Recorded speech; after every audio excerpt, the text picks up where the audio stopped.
Pledge allegiance in a moment of silence. I pledge allegiance to the flag of the United States of America and to the republic for which it stands, one nation, under God, indivisible, with liberty and justice for all.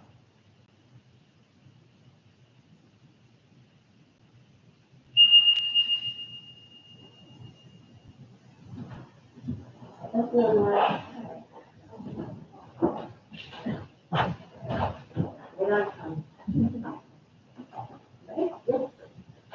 I recommend that minutes relating to the privacy of students and the record approval of home instruction requests remain sealed. So The motion is second to, minutes related to private students and records remain sealed. The records, I'm sorry, the minutes of approval on instruction request. Those in favor? Yeah, thank you. I recommend that minutes pertaining to litigation legal update of Robertson Green Water Corporation versus the Charter Regional School District through its chair, Linda Lyle, case number PC 2021-06474, remain sealed. so moved. The motion is second, that the minutes pertaining to the litigation legal update, Robertson Green Water Corporation versus Charter Regional School District, through chair Linda Lyle, remain sealed. Those in favor? Discussion and thank you. I recommend that minutes pertaining to litigation legal update, Scott Parent individually and as executive of the estate of William Parent versus Town of Richmond at all, case number WC 2022-0349, remain sealed. So moved.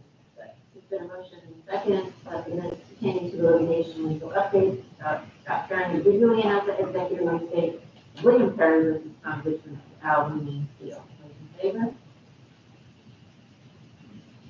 That's unanimous also. Thank you.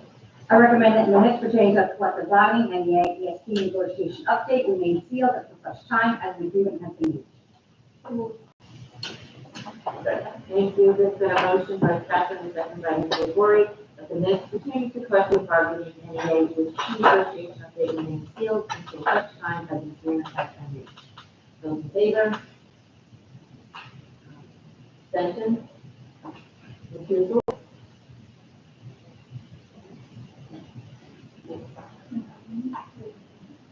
Okay, so that was okay. Thank you. I recommend that minutes pertaining to collective bargaining and the certified staff negotiation update remain sealed until such time as an agreement has been reached. Second. And motion and second, that the minutes pertaining to collective bargaining and the certified staff negotiation update remain sealed until such time as an agreement has been reached. Those in favor? Opposition? Abstention? Refusal? Thank you all. Oh, you want to do something. Ms. Tucci, disclosure of executive session vote. So we look for executive session at October 11th, 2022, home instruction request was approved by Cambridge Day, Juicy, Lagori, Luzon, Lyle, Macaruso, McLean, Reynolds. Home instruction request for this evening approved by Chambers Day, Juicy, Lagori, Luzon, Lyle, Macaruso, McLean, Reynolds. Executive session minutes, October 11th, 2022, litigation update R2D, approved by Chambers Day, Juicy, Lagori, Luzon, Lyle, Macaruso, McLean, Reynolds. Executive session minutes, October 11th, 2022, NEA ESP negotiation update, approved by Chambers, Juicy, Lagori, Lyle, Macaruso, Reynolds, Day abstained. Executive session minutes, October 11th, 2022, NEA certified staff negotiation update, approved by Chambers, Juicy, Lagori, Lyle, Macaruso, and Reynolds. And finally, return to open session, approved by Chambers, Juicy, Lagori, Lyle, Macaruso, and Reynolds.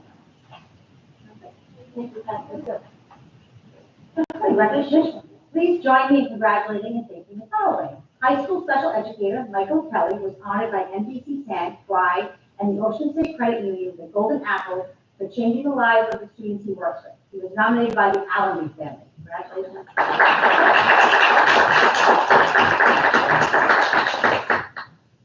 Richmond reading specialist Franco Buckwitz received a Decoding Dyslexia Rhode Island Educator Ally Award at a ceremony at the State House on Friday, October 14th, 2022. This award is presented to exemplary Rhode Island educators who have shown a commitment to support students with language-based learning differences.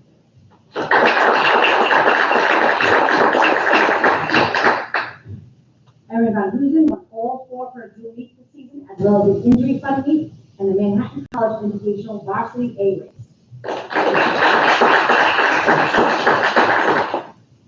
Carroll Boys Cross Country Team finished first in the East Bay Challenge. High school girls soccer junior goalkeeper Rita Santos was named the Westerly Sons Athlete of the Week for the week ending September 10th. High school football senior Colin Fitch was named the Westerly Sons Athlete of the Week for the week ending October 1st. Middle school athlete Zoe LaGroy Bills and Meredith Algie both qualified for the Middle School State Cross Country Championship being held this Sunday. Katie Kirkosian, Dana Hall, and Rebecca Burns for all their work in securing the Champion Grant for the high school amphitheater and their coordination of the ribbon cutting ceremony. Congratulations to all. On our agenda for public forum, for those who wish to come forward and speak on things that are not on the agenda, please you have the opportunity to do so right now.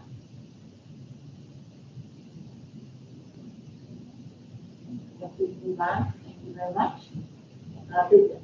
Approval of high school cost proposals. I recommend approval of the following. We're going to do one, each one separately. The first one is I approve the approval of AP Psychology as a cost proposal. So moved. There's been a motion and a second to approve the AP psychology course for the high school. Which one do we get here? Okay. Okay, do anyone have any questions? Okay. Quick question. Sure. It's not a big deal, I don't think, but I was a little surprised. I always think of psychology as being a science, but it's under social studies. And is that how it has to go in as an institutional course? Social science. Yes, psychology is considered a social science. Just the social studies. We don't have one more. Okay.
In partnership with all of our community members. And those that have the same representation of others, so really well done. My question, and I think this actually ties into, Gina, to your superintendent goals from last year, last week, last meeting, around moving forward from professional development, for inclusive, education, is a professional development option for our faculty. So to do this work and to do it well, we want to make sure that our faculty that teach this get all of the support they need so that they can use, right, culturally responsive education and curriculum and how to talk and the language to really engage our students. Is there any opportunity, although not written here, are you thinking about ways in which professional development will be offered to the teachers that want to teach this course? On this report, it says none at the time. There's not an instance for this course, but whenever we become the teacher, they most likely be given the free time in the release stage and spending a lot of time working on their own national development. We spend a lot of time this year working with teachers to create goals for themselves, and so I recommend teachers spend that time instead of early stage and reaching out to the community resources that are connected to the Okay, and that Gina also your thoughts about professional development, because we don't have representation at this time of Indigenous faculty, chances are we'll be filling Indigenous teaching this course. In what ways are we prepared to help scaffold that teacher that wants to do this and do this well? It's a great question. So we've actually brought in help on again for our middle school teachers in the last couple of years. And our goal would be to continue partnering with Counterpart, and I know URI is reaching out their support as well. We've also spoken with the Department of Education, not just for Rhode Island history, but there's new mandates coming through, which about Asian culture. I'm trying to think now. There was unit on civil education. So there's certain things that we'll have to do in embed. So throughout the South County, superintendent's ready meeting to discuss even networking across districts as well as across the state. And we can all enhance each other's knowledge and work around these upcoming mandates. And so we can ensure our teachers have what they need to make really thoughtful application of it. Well, have I just want to echo what Richard said. I think it's fabulous, and I want to take that course. So please make sure we have access to all those wonderful resources.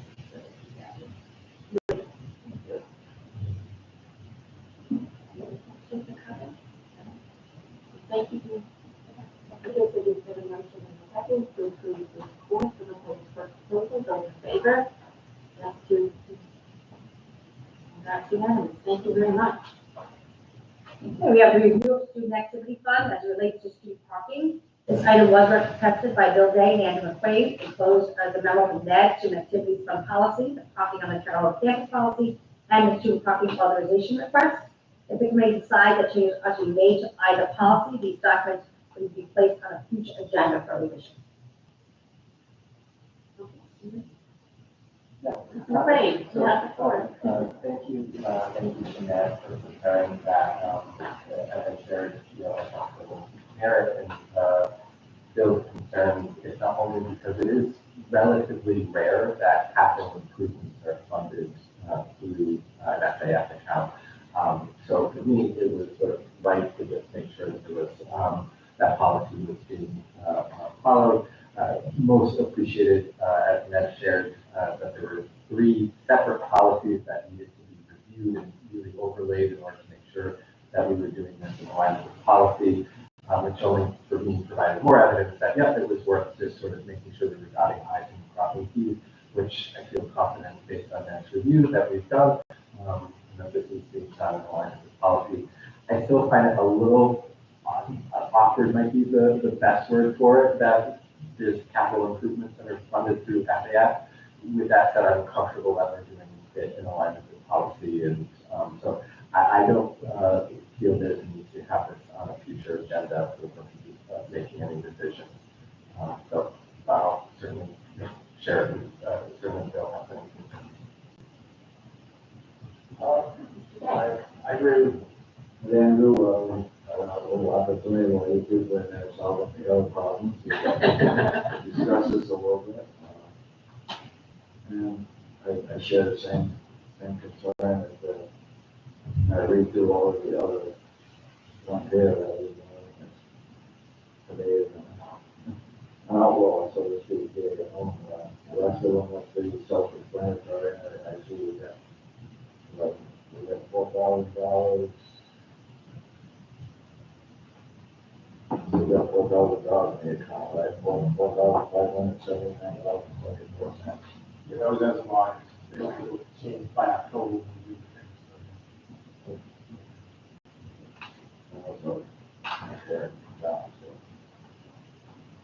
No. There's not much more to say, because it doesn't make any sense to me, but a lot of things that make sense to me.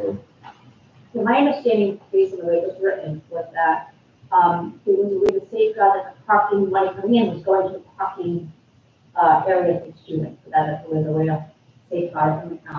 When the orders come in, they typically will give us advice that they believe something is not sort of formalized in the way that it should be. So if we haven't had any concerns from the orders regarding this parking fund.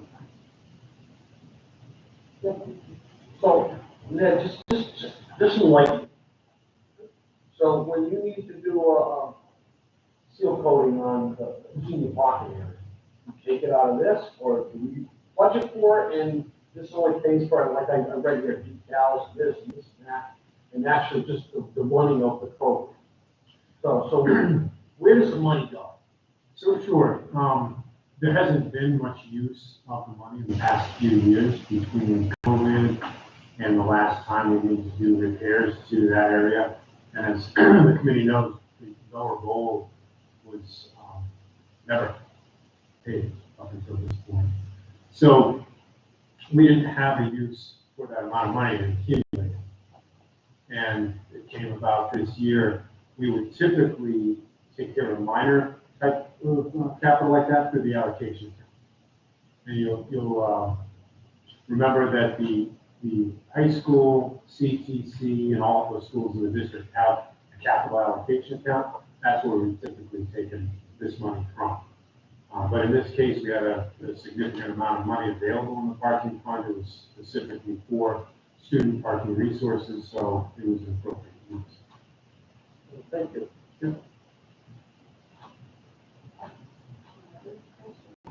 Yes, Mr. Burke.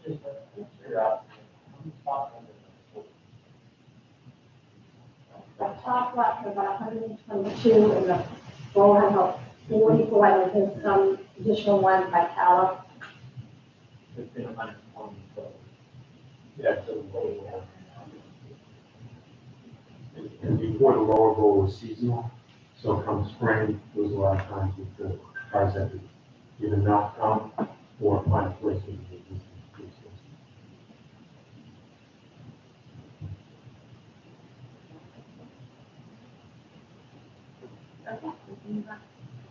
Okay, agreement between the town of Richmond, Rhode Island and the Charahoe Regional School District for American Rescue Plan Act funding. I am recommending approval of the agreement between the town of Richmond and the Charahoe Regional School District for the American Rescue Plan Act funding. And I do see Ms. Parmigiano, the town councilor, who was the person who brought this to the forefront and has been working very hard. So thank you for coming, Ms. Parmigiano.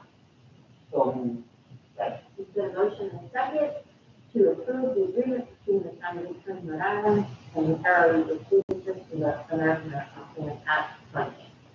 Any questions? Actually, You know, this one, do you want to cover? you want to give us a little overview and start with the record? I mean, we can hear that. Thank you for coming. Good evening, everyone. Jim Howard from Town Council. You know, I won't go into the board details, but I can also remember events of late May of this year, what happened in Texas. It really made us all think, you know, why again and what can we do to make our schools safer? And without getting into the debate on all those topics that tend to divide us, I thought, you know, enough of always saying what can we do. There was something we could do. And it made me think about, you know, Richmond Elementary is a building that is in Richmond and is owned by the town of Richmond, that we had an opportunity to make that school the safest building in town. And I think we've come a long way in doing that. Working collaboratively with administration, with facilities, and I want to give a big shout out to Mr. Bill Day for partnering with me along the entire journey. We had multiple meetings where we looked at, you know, technology, infrastructure, and response capabilities. I think it's important to say that 33% of this funding is actually going towards our police first responder response capabilities to enable them to effectively respond safely should, God forbid, something happen. So we worked really hard to come up with a proposal, and I'm really excited. And I also want to thank the other 4 council members from Richmond that were part of the decision-making process to really move forward on it. So working together, identifying how we could make a difference. It's now before all of you, and I thank you for taking it before you and look forward to where it's going. Thank you. Thank you very much. Mr. Day? I don't want to get political, but Richmond stepped up, Charlton stepped up. 2 out of 3 not bad. To improve the building, safety in the district. So we'll leave it at that. I didn't mention any names. I didn't mention any names.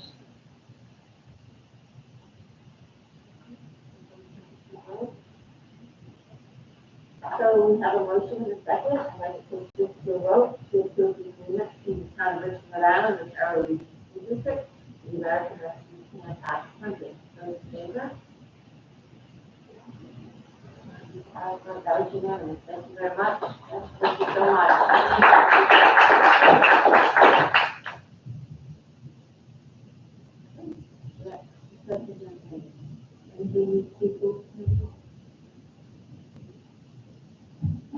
Yes, Mr. Day, would you like to pull what?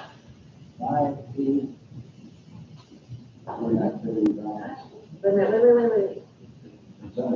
It's weeks, 2 weeks. 2 weeks, 2 weeks about the student activity. Or just be sorry. Just me. Oh, that's it. Okay, so we have a poll for Mr. Day, student activity fund balance.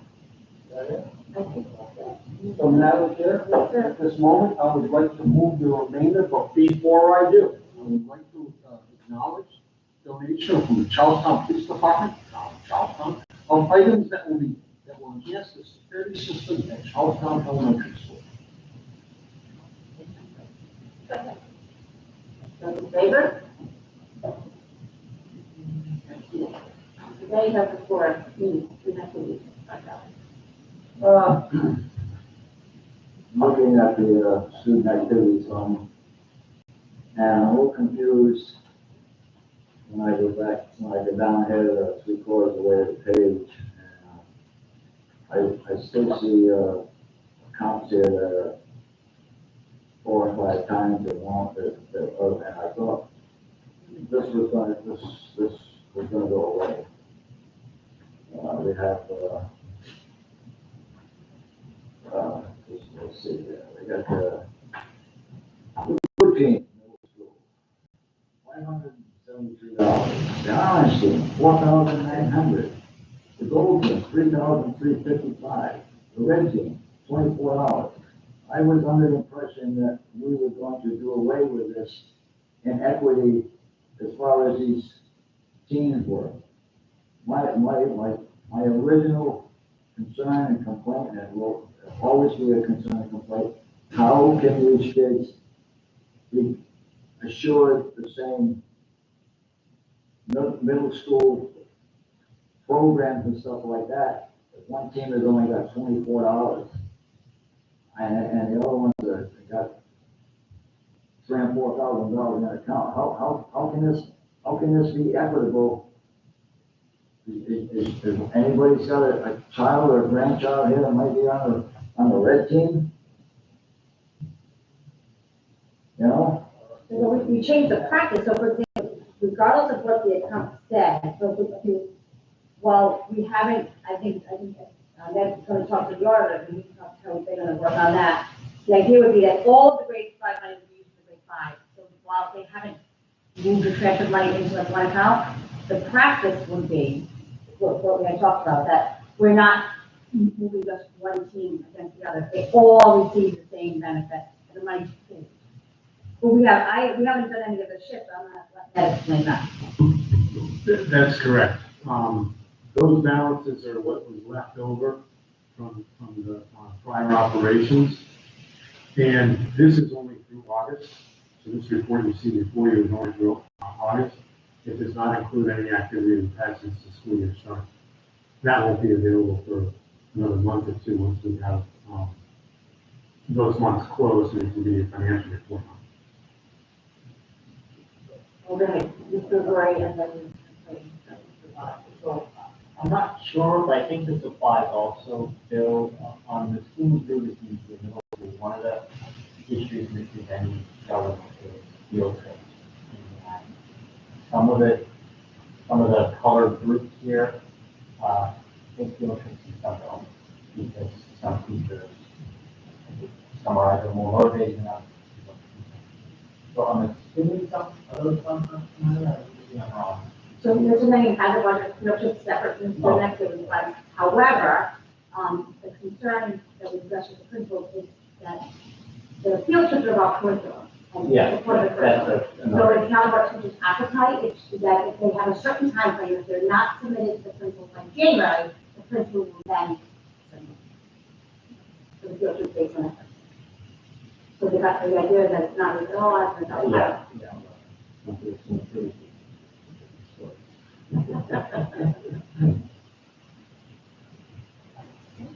So, yeah, I hear what you're saying in terms of a lag, but I don't think, is it reasonable that we shouldn't anticipate a significant difference between August and October?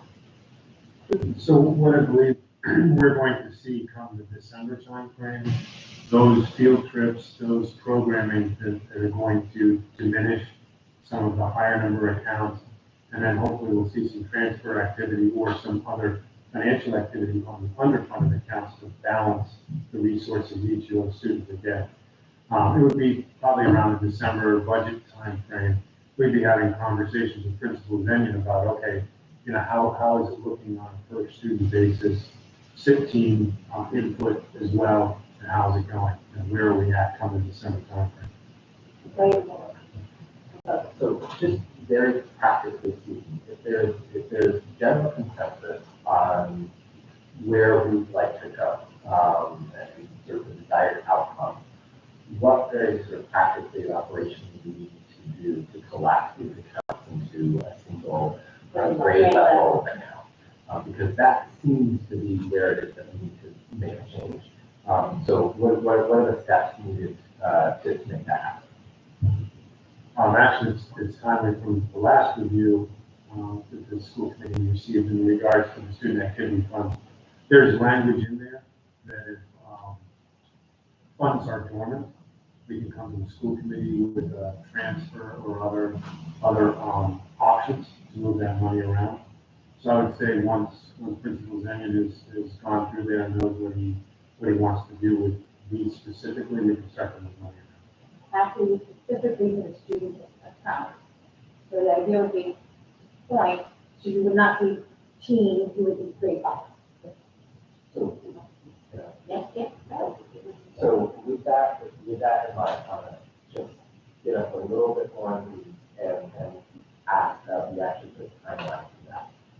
Because I appreciate what you're sharing, and I also appreciate that I don't want to hear Bill having to complain about this for the next however many months. And And we should, yeah. with the understanding that I think there's general consensus in terms of where it is that we want to go. So No, you can make a motion. I don't know, you're bet everything was on. No. Oh, you're wrong. No. No, I just kind of want to move us to a place that we start to put some finality to this issue as opposed to it continuing to be raised. And so, so then what is reasonable then from your point of view in terms of timeline to collapse these accounts and get us to where it is that we want to be? And I recognize that you're now sort of, right now on behalf of Greg. Yeah, I'd want to coordinate with Superintendent and Greg, but I would say by the December timeframe, we should have a pretty clear idea of what's coming up in the spring, and what kind of moves we can make to transfer them.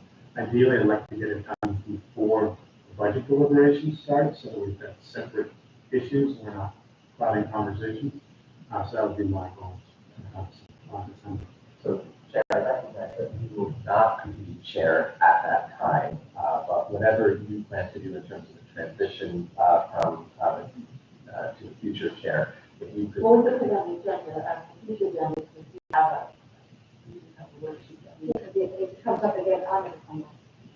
Excellent. So if we can anticipate that we get an update in December with sort of the expectation that there's very clear and outlined plans that says this is what here's what we've done thus far, and this is what we need to, here are the remaining steps needed to bring some finality to collapsing that. So thank you for indulging me while I sort of played that out for a second. So I appreciate your patience and I'll be back. Yeah, I think, that's good. So my information is anecdotal through the eyes of an eighth grader who met on those teams, and I don't normally call other people from our spot, but Catherine also has a child. I think I'm on the same team with my daughter. So they have, but if there were inequities based on that, so even my daughter was focused on. Yeah. So I don't, I'm just saying that anecdotal is your eyes, and maybe you have it, Charlotte, maybe you have a different perspective. But my daughter hasn't ever mentioned any kind of equity that would lead me to believe those numbers are great. Those will be all my daughter. Thank you for that. So I'll be devil's advocate on this, going maneuver, but I thought here and all four went to middle school, and all four were in different groups, and I just remember the motivation with some classes was, and they did a lot more work to build up more money than other classes. I'm just throwing that out there. I would hope with this equity issue, there will also be equity on motivation on how they grade. So that's all I'm throwing out there. We're not going to say about things like field trips, but we're saying it's important for the curriculum. And I understand.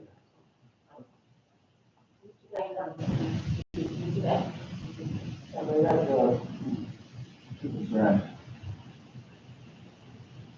We used to get these reports monthly, now we got the next report that's gonna make any sense, anybody's gonna be in December. I'm sorry, I don't agree with it, but I'm only one person here. The second question is, all right. We're gonna get this probably down to the point where there's gonna be one account for the fifth grade, right? When they move on to the sixth grade, is that money that's left over from the fifth grade account going with them? Or is it gonna stay for the incoming fifth grade? So the idea of the activity account is that they're supposed to be completed by the close of the year for students to actually fundraise the money. That's always, I know the practice with COVID, I know things have gone timely, but that should always be the goal, spend down for the students that fundraise $40. I hear what you're saying, but you're telling me this was in August, which meant that it was, $3,355.41, that the goal team started the school year with. But again, remember, you had half of the year where COVID was still an issue, but we couldn't do it, so the goal is always to try. I'm asking whether that money should have went to the freshman class, if they were eighth graders. Well, 7th, 8th graders. So, I'm trying to find out where this money goes, where the kids that raise it. When you start off as a freshman here in the high school, you start raising money for your senior year. And if you start in the middle school and you start collecting money as fifth graders, should that money, if it's gonna be class centered, should that money be following that group of kids till the eighth grade and beyond? that, Bill, you can report, that's exactly what this committee wants. Report ideas based on the way the current structure. I asked that question, and nobody said, yeah, I'm right. The issue, in fairness to how this has been handled and what we've disrupted, this was typically used for travel and field trips. In the last 3 years, have been incredibly disruptive. So now we're reacting to that and trying to adjust back to exactly your point, which is an equitable system that sticks with the classes. But because of the way this particular fund was used, that was made relatively impossible. We could, instead, you could put it as a class of, so that we all get that, if we think about the class of 2038, we could simply just make it class of, so it automatically pops out.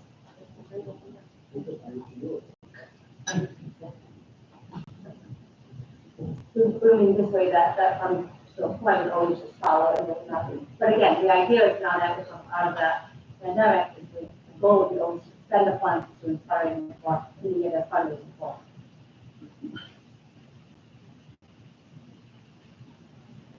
I think Ronald Reagan said, trust but verify, so I'm gonna verify this, later on in the school year. Mr. and then say that. I think it's going to be an agenda item. I'll save my questions, but it sounds like we have a really robust conversation about this, and I think it's better to for an agenda item rather than just a consent. I'll wait. Thank you. We can kind of maybe put that up.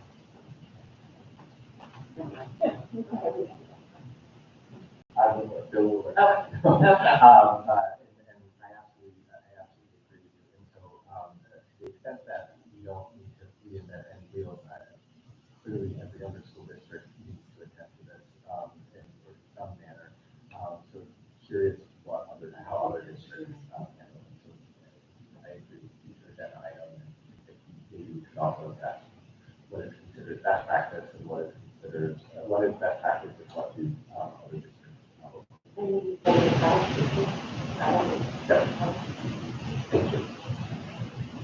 Anyone from the committee before I have Tyler?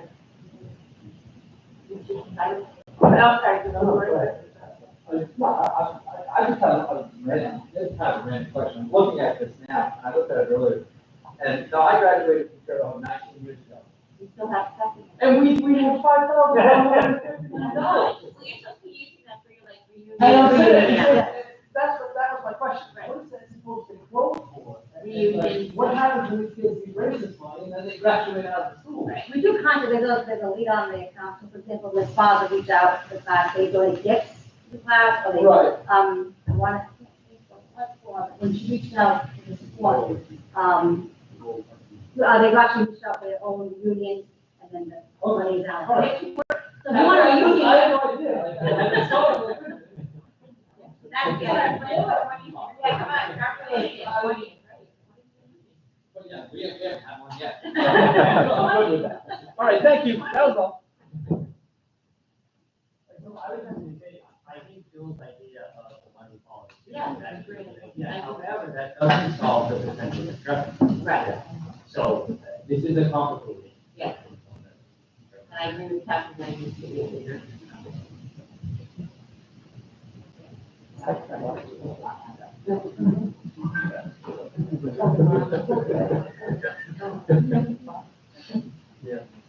Take that money.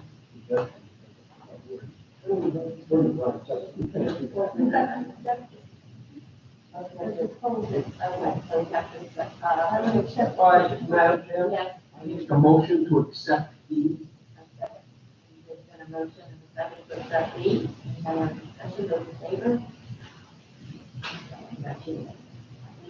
We normally don't have a lengthy conversation. No, I important. So for the superintendent report, there was no subcommittee report.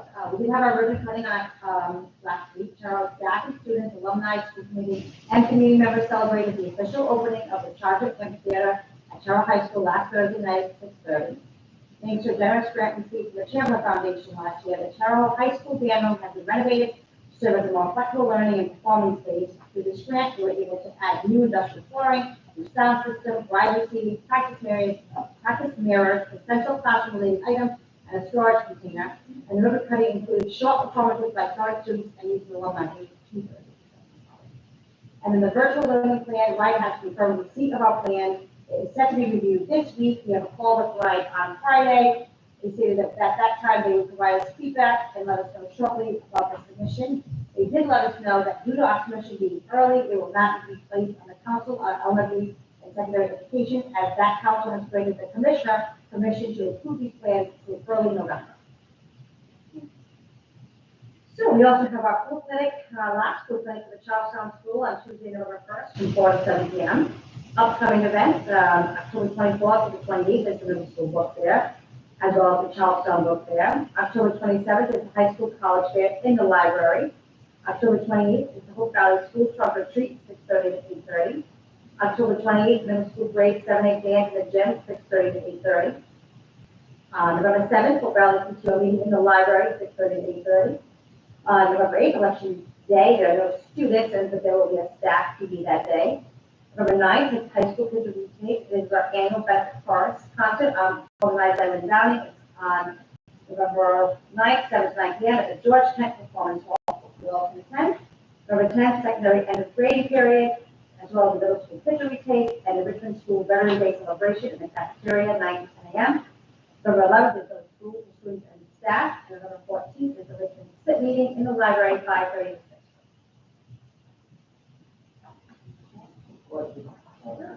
Yes. You got a staff, staff PD election day. Yes.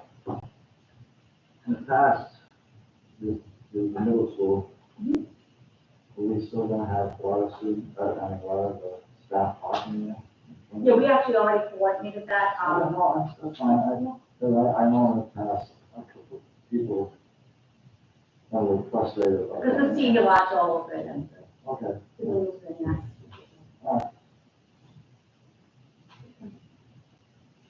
We did an item.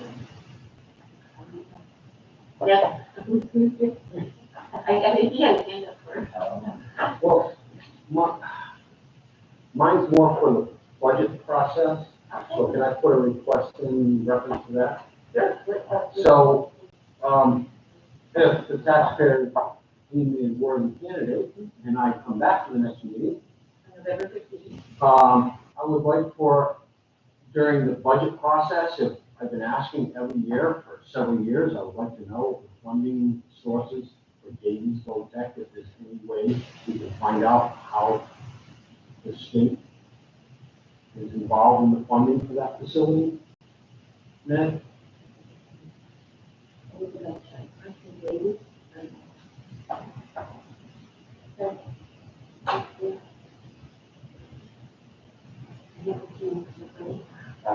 could have a student activity fund, teachers in it.